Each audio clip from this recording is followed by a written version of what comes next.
आज हम इस वीडियो में वो रिव्यू लेंगे FI assistant base 15 fast papers का। और इसका सिलेबस को डिस्कस करेंगे कि इसके सिलेबस में कौन कौन से पोर्शन आ सकते हैं, like GK, current affairs, English etcetera. तो आइए स्टार्ट करते हैं। फर्स्ट ऑफ ऑल यहाँ पर आप लोग देख सकते हैं एफ आई असिस्टेंट का सिलेबस है, जो कि 15 स्केल के बराबर है। सबसे पहले जो फर्स्ट है सेक्शन है उसमें इंग्लिश है। इंग्लिश में आपने कौन कौन से टॉपिक्स को कवर करने हैं। पहला हमारे पास है सिनोनिम्स, सिनोनिम्स को कवर करने हैं। और इसके बाद एंटोनिम्स है। और थर्ड हमारे पास है ग्रामर। ग्रामर में हमारे पास डिफरेंट चीज़ें हैं, एक टेंसेस है और प्रीपोजिशंस है, और एक्टिव वॉइस है, पैसिव वॉइस है, डायरेक्ट इनडायरेक्ट है, और सेंटेंस करेक्शन है, और कॉम्प्रहेंशन है। सही है। और ये तकरीबन ये जो क्वेश्चंस है 20% तकरीबन यही क्वेश्चंस आएंगे। लाइक 100%, 100 में से 20% जो क्वेश्चंस है वो इंग्लिश की पार्ट से आएंगे। सेकेंड हमारे पास है जी के, जनरल नॉलेज। जनरल नॉलेज में हमारे पास 5 से 7 टॉपिक्स का आपको कवर करने होंगे। सबसे पहले है करंट अफेयर्स। फिर सेकेंड हमारे पास है international organisations like UN UIC का क्या रोल है, इसके रिलेटेड हमने एमसीक्यूज को कवर करने होंगे। फिर इसके बाद कैपिटल्स एंड करेंसीज, डिफरेंट जो हमारे पास कंट्रीज है उसके कैपिटल्स को हमने याद करने होंगे। फिर इसके करेंसीज है, लाइक ऑस्ट्रेलिया का कैपिटल कौन सा है, या ऑस्ट्रेलिया की करेंसी कौन सी है, या सूडान का जो कैपिटल है वो कौन सी है, एट्सेट्रा। इस टाइप के एमसीक्यूज आएंगे। और फिर इसके बाद हमारे पास इंपॉर्टेंट इवेंट्स है, लाइक ईरान यूएस इसराइल जो वार अभी हो रहा है उसके उस रिलेटेड बहुत से एमसीक्यूज आ सकते हैं। और मिडल ईस्ट पर एमसीक्यूज आ सकते हैं। और पाकिस्तान और इंडिया का जो कॉन्फ्लिक्ट हुआ था, जिसका भी पिछले दिन जो एक साल पूरा हुआ था, मौक़े हक, जिसे ऑपरेशन बुनियाद मरसूस भी कहा जाता है, वो हुआ था, उसके बारे में भी एमसीक्यूज आ सकते हैं। इस तरह जितने भी रिसेंट इवेंट्स हुए मेजर मेजर, उसके बारे में भी एमसीक्यूज आ सकते हैं। और ये तकरीबन 50% आएंगे। ये हमारे पास हो गए 35, 20 प्लस 15, ये हो गए 35%।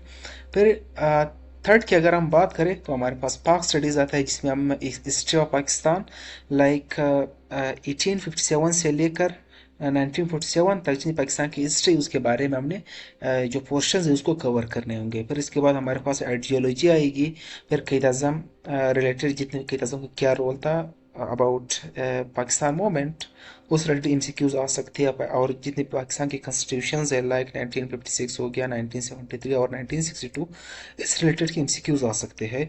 और पाकिस्तान की ज्योग्राफी क्या है, इसके इस बारे में भी बहुत सी एमसीक्यूज आ सकते हैं। और ख़ासकर पाकिस्तान के जितने भी इरीगेशन सिस्टम्स है, लाइक पाकिस्तान जो नहरी निज़ाम है, उसके बारे में भी एमसीक्यूज आ सकते हैं। और ये पोर्शन भी हमको कवर करना होगा। और थर्ड फोर्थ हमारे पास है पाकिस्तान इस्लामिक स्टडीज़। इसमें हमारे पास पिलर्स ऑफ इस्लाम्स आएंगे कि इस्लाम के कौन से पिलर है, उसको थोड़ा सा डिटेल में हमने स्टडी करना होगा। और थर्ड है बेसिक इस्लामिक नॉलेज। हमें इस्लामिक जो बेसिक नॉलेज वो हमें याद करना होगा, लाइक 5 की नमाज हो गई, या जितने भी लाइक अमन तो बिल्ला, जितने भी जो ईमान मुफस्सिल है, ईमान मुजम्मल है, एक्सेट्रा। ए में एग्जांपल दे रही, इस तरह चीज़ें हमें कवर करने होंगे। लाइक मोहम्मद वसल्लम की कितने बेटियाँ थी, कितने बेटे थे, जितने भी तो बेसिक इस्लामिक नॉलेज है उसके बारे में हमने पढ़ना होगा। तौहीद क्या है, हज क्या है, हज का फ़र्ज़ हुआ, या ये जहाद की कितने टाइप्स है, वगैरह वगैरह। और इसके बाद आएगा इस्लामिक हिस्ट्री। इस्लामिक हिस्ट्री आएगी, इस्लामिक हिस्ट्री भी क्वेश्चन बेस्ड है, लाइक गज़वास के बारे में, डिफरेंट इस्लामिक हिस्ट्रीज के बारे में। और अहादीस भी आ सकते हैं, हदीस से रिलेटेड क्वेश्चंस आएंगे, लाइक सियासत कितने किताबें, 6 किताबें है, या मतलब सियासत की जो सबसे मेजर बुक है वो कौन सी, लाइक सही बुखारी है, एक्सेट्रा। इस टाइप के एमसीक्यूज आ सकते हैं। और फिर हमारे पास है मैथमेटिक्स आएगा, ये काफ़ी इंपॉर्टेंट है और एक टफ पोर्शन में से एक है। इसमें परसेंटेज आएगा, रेशो एंड प्रोपोर्शंस आएंगे, और average, profit and loss type के क्वेश्चंस आएंगे। और बेसिक अर्थमेटिक जो क्वेश्चंस है ये भी आएंगे, लाइक लीनियर इक्वेशंस वगैरह, इस टाइप का मैथ आ सकता है।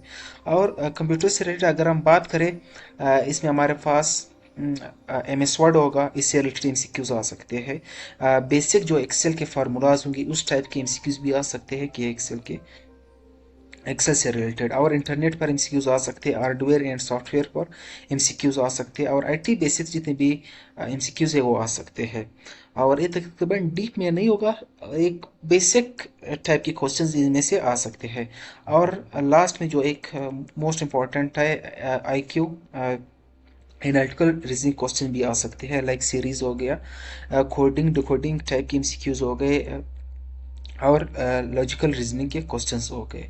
लाइक एमसीक्यूज दिया होगा लाइक ABCD की उम्र जो वो 13 to 15 ईयर्स है, तो आप कैलकुलेट करो कि A से D तक का जो एज है उसमें कितना डिफरेंस है। इस टाइप के ट्रिकी टाइप के लॉजिकल रीजनिंग क्वेश्चंस दिए होंगे, आपको उसको हल करना होगा। ये तब हल हो सकते हैं जब आप घर में प्रैक्टिस करोगे।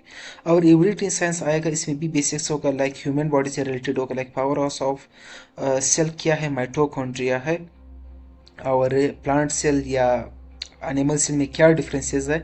इस टाइप की एमसीक्यूज आ सकती है। बेसिक फिजिक्स आ सकते हैं, खासकर क्वांटम थ्योरी से रिलेटेड एमसीक्यूज आ सकते हैं। केमिस्ट्री में भी आ सकती है, लाइक आइसोटोप से रिलेटेड आइसोटोन्स आइसोबर्स वगैरह पर एमसीक्यूज आ सकते हैं। इसको भी आप लोगों ने कवर करना है।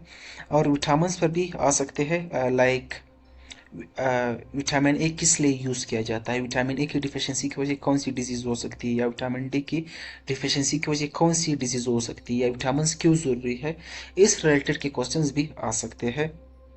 या कौन से फ्रूट्स में, कौन से वेजिटेबल्स में कौन सा वेजिटेबल पाया जाता है, एक्सेट्रा, ये भी आ सकता है।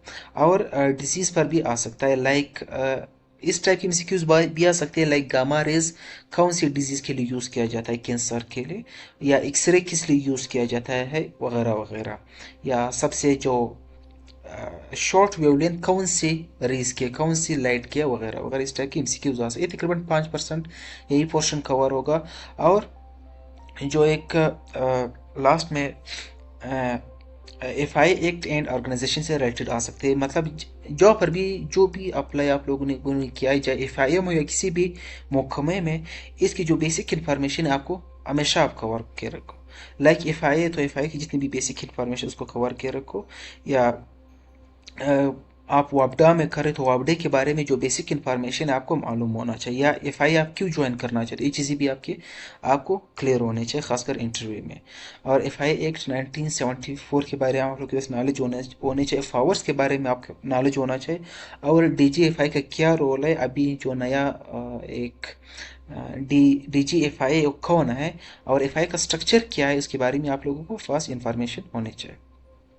पेपर पैटर्न क्या होगा, सबसे पहले इसमें हमारे पास आएगा टोटल 100 एमसीक्यूज होंगे, टोटल मार्क्स भी 100 होंगे, और इसकी जो टाइम है वो होगा 19 to 100 मिनट्स होंगे। और निगेटिव मार्किंग अक्सर इसमें नहीं होता है, इस बार ज़्यादा मुझे नहीं लगता कि नेगेटिव मार्किंग को, अक्सर जितने भी इसके टेस्ट हुए उसमें नेगेटिव मार्किंग्स बिल्कुल नहीं होगा। और जो टेस्ट होगा वो जून 2026 तक एक्सपेक्टेड है, इंशाल्लाह होगा। तो अभी से आप लोग अपनी तैयारी शुरू करें, और मैं कोशिश करूँ कि अपने चैनल पर अच्छे से अच्छी मतलब वीडियो आप लोगों तक प्रोवाइड करूँ। इंशाल्लाह इस पर भी मैं वीडियोज़ बनाना शुरू करूँगा। और ये था FI असिस्टेंट 15 का सिलेबस, और इसका जो पैटर्न होगा पेपर का वो ये होगा, MCQs बेस्ड होगा।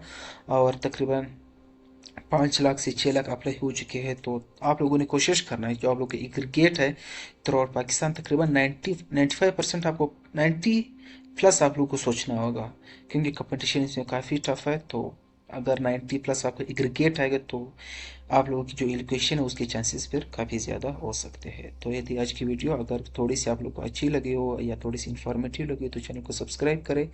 इंशाल्लाह मिलते हैं नेक्स्ट वीडियो में। अभी के लिए अल्लाह हाफिज़, अपना ढेर सारा ख्याल रखें। अल्लाह हाफिज़।